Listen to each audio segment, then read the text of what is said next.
कि शास्त्रों के अनुसार ऐसा कहा जाता है कि आज की रात्रि में माता लक्ष्मी कुबेर के साथ विचरण करती हैं धरती पर और अपने भक्तों के यहाँ देखती हैं कि कौन सा भक्त जागकर उनकी आराधना कर रहा है।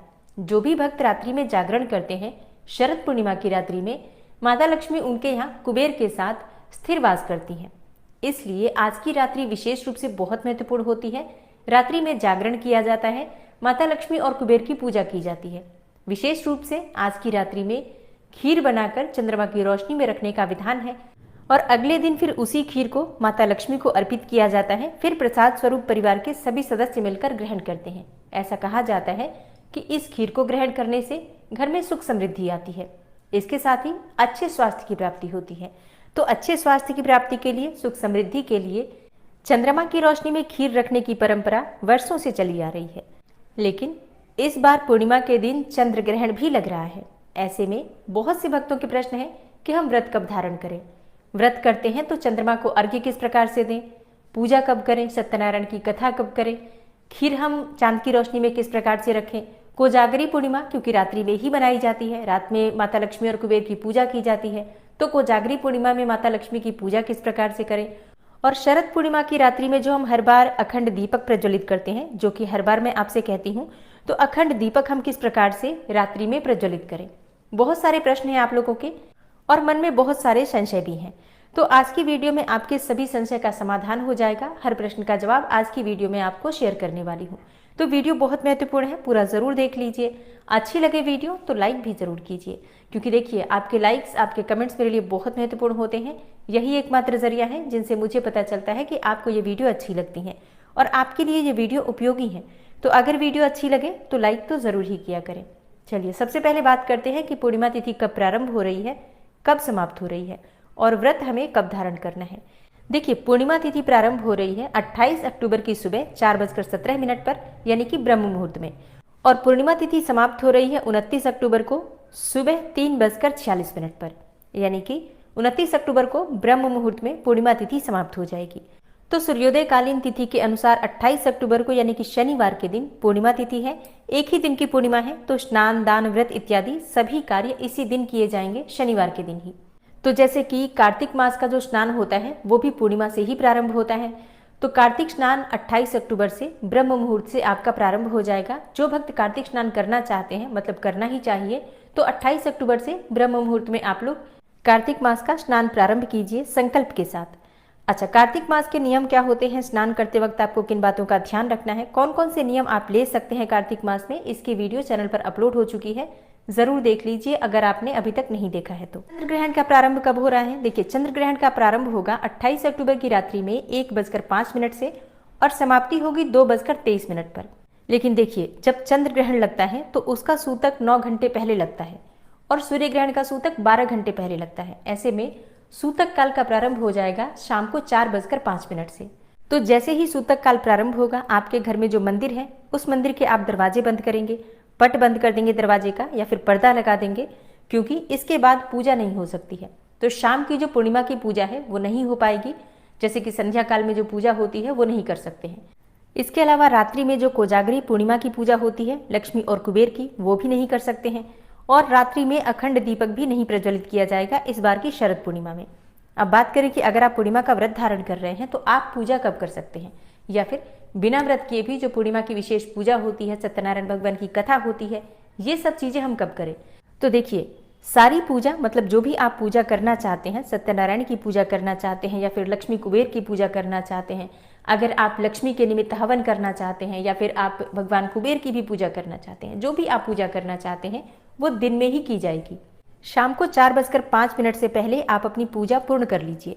तो इसके लिए जैसे कि आप लोगों को सुबह जल्दी उठना है, वैसे भी कार्तिक स्नान का पहला दिन है, पूर्णिमा तिथि है। अगर आप कार्तिक स्नान नहीं भी कर रहे हैं तो शरद पूर्णिमा विशेष रूप से महत्वपूर्ण होती है। सुबह ब्रह्म मुहूर्त में उठ जाइए, स्नान कर लीजिए और स्नान करने के बाद आप भगवान श्री विष्णु की पूजा कीजिए, तुलसी में जल दीजिए, तुलसी में दीप दान कीजिए, भगवान सूर्यदेव को जल दीजिए। इस प्रकार से आप सुबह की पूजा पूर्ण कर लीजिए। फिर जैसे कि अगर आप पूर्णिमा का व्रत कर रहे हैं तो व्रत का संकल्प ले लीजिए कि आज आप पूर्णिमा तिथि का व्रत धारण कर रहे हैं। इसके बाद भगवान श्री विष्णु और माँ लक्ष्मी की पूजा की जाती है, भगवान सत्यनारायण की पूजा की जाती है और भगवान भोलेनाथ की पूजा आप करते हैं। जो भी आप पूजा करते हैं पूर्णिमा तिथि के दिन, वो सारी पूजा आप चाहें तो सुबह भी कर सकते हैं अगर आपके पास समय हो तो। समय नहीं है, मान लीजिए सुबह इतना समय नहीं है, तो ऐसे में सुबह 10-11 बजे के बाद आप पूजा कर सकते हैं। फिर जैसे कि कथा वगैरह आप करते हैं स्वयं से, तो उस समय भी कर सकते हैं, या ब्राह्मण से भी करवा सकते हैं। अच्छा, अगर आप इस समय भी समय नहीं निकाल पाते हैं तो ऐसे में दोपहर में 2 बजे से 4 बजे के बीच में आप पूजा कर लीजिए। मतलब देखिए, कैसे भी आपको ही मैनेज करना है अपनी पूजा। पूर्णिमा की पूरी पूजा जो भी आप करते हैं वो सुबह से लेकर 4:05 तक, मतलब 4 बजे तक हो जानी चाहिए आपकी।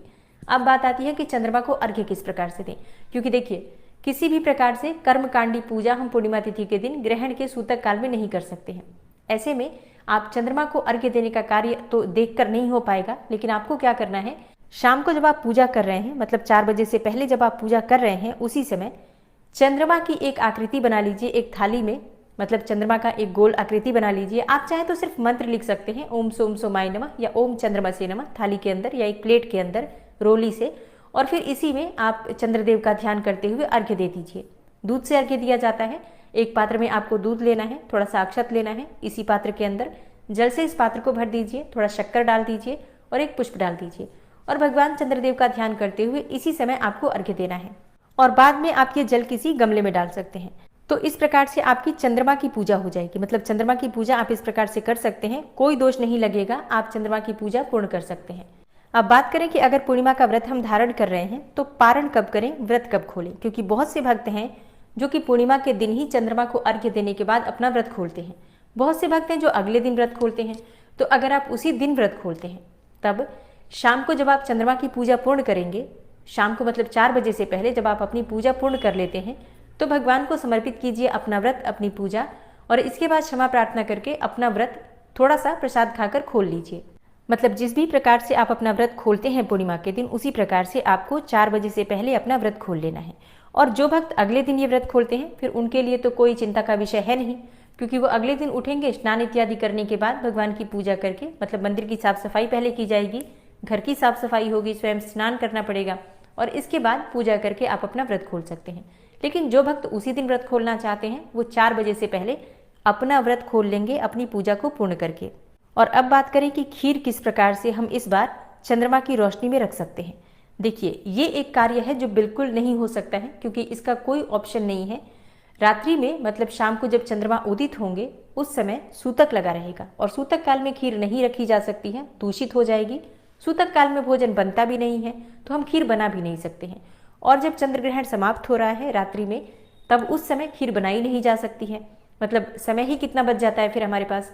इसलिए इस बार जो खीर रखने की प्रक्रिया है, नहीं हो पाएगी। और इसी प्रकार से हम लोग रात्रि में जो अखंड दीपक प्रज्वलित करते हैं, वो भी नहीं कर पाएंगे, क्योंकि रात्रि में सूतक काल लगा रहेगा, और सूतक काल में कोई भी कर्मकांडी पूजा वैसे नहीं करनी चाहिए, इसलिए अखंड दीपदान भी नहीं हो पाएगा। बात करें कोजागरी पूर्णिमा की, जो कुबेर और लक्ष्मी की पूजा होती है, वो कब करें, या फिर शाम के समय बहुत से भक्त हैं जो कि हवन करते हैं, लक्ष्मी हवन, उन्हें कब करना है। देखिए, ये कार्य इस बार रात्रि में नहीं हो सकेगा। मतलब आप लोग जो भी पूजा करते हैं, जिस भी प्रकार से करते हैं, वो सारे नियम, वो सारे कार्य जो हैं वो दिन में कर लीजिए। सुबह से लेकर शाम तक मंत्र जप, यज्ञ इत्यादि जो भी आप करते हैं, मतलब हवन इत्यादि जो भी करते हैं, वो दिन में कर लीजिए, सुबह कर लीजिए, शाम को कर लीजिए, जब भी आपके पास समय हो, लेकिन 4 बजे से पहले। ठीक है, इस बात का ध्यान रखिए। और अब देखिए, ग्रहण लग रहा है, तो ग्रहण काल में खाना पीना वर्जित होता है, तो भोजन आपको करना नहीं है, ना ही आपको बनाना है शाम के समय। मतलब 4 बजे के बाद भोजन बनेगा नहीं, खाना भी नहीं चाहिए। मतलब नॉर्मली खाना नहीं चाहिए। बहुत से लोग हैं जो कि नहीं मानते हैं, खाते भी हैं, लेकिन खाना नहीं चाहिए। फिर रात्रि में जैसे कि मंत्रों का जप आप कर सकते हैं, जैसे कि मैं हर बार बताती हूँ, जब भी ग्रहण लगता है तो आप मंत्र सिद्धि कर सकते हैं। ग्रहण काल में जपा गया मंत्र तुरंत सिद्ध हो जाता है, और उस मंत्र का प्रभाव बहुत जल्दी मिलने लग जाता है। मतलब कहा जाए कि अगले ही दिन से आपको उसका प्रभाव दिखने लग जाता है। इतना प्रभावी होता है चंद्र ग्रहण और सूर्य ग्रहण में जपा गया मंत्र। तो अगर आप मंत्र सिद्ध करना चाहते हैं, उस समय में आप मंत्रों की सिद्धि के लिए जप कर सकते हैं। मंत्र किस प्रकार से जपना है, कौन सा मंत्र जपना चाहिए, इसकी जानकारी मैं आपको आने वाली वीडियो में शेयर करूंगी। और हाँ, ग्रहण समाप्त होने के बाद सबका स्नान करना अत्यंत आवश्यक है। तो ग्रहण समाप्त होने के बाद आपको उठना है, क्योंकि जो भी भक्त कार्तिक स्नान कर रहे हैं, उस समय स्नान का ही समय होगा। आप लोग उठेंगे, उठकर अपने नित्य कर्मों से निवृत्त होकर ब्रह्म मुहूर्त का स्नान कर लेंगे। और जैसे कि परिवार के बाकी सदस्य हैं जो कि उतनी रात्रि में नहीं उठ पाते हैं, मान लीजिए बुजुर्ग हैं, बच्चे हैं, या फिर कोई भी और हैं जो कार्तिक स्नान नहीं कर रहे हैं, उनके अलावा बाकी के लोग सुबह उठकर भी स्नान कर सकते हैं, लेकिन स्नान जरूर करना है। स्नान करने के बाद दान अवश्य करना है। और हाँ, घर का शुद्धिकरण करना बहुत आवश्यक है, तो घर में गंगा जल के छींटे देकर घर का शुद्धिकरण कर लीजिए।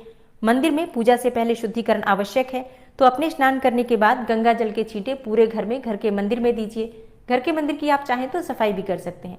जो भी देवी देवता विग्रह स्वरूप में है, आप चाहें तो उनका अभिषेक कर सकते हैं, या फिर जैसे कि उतनी सुबह घर की साफ सफाई नहीं हो पाएगी, ना ही मंदिर की हो पाएगी, तो ऐसे में आप गंगा जल के छींटे देकर और पूजा कर लीजिए।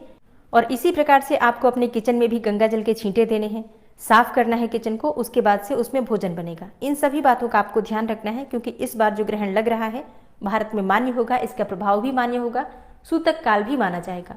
तो सूतक काल का प्रारंभ हो जाएगा 4:05 से और समापन होगा ग्रहण काल के साथ ही।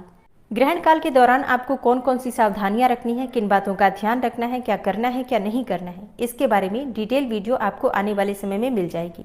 और हाँ, कार्तिक मास के स्नान से संबंधित या फिर तुलसी पूजन से संबंधित जो भी वीडियो आपको चाहिए, सारी वीडियो आने ही वाली है, तो चैनल से जुड़े रहिए ताकि सारी जानकारी आपको सही समय पर मिल पाए। मिलती हूँ मैं आपसे अगली वीडियो।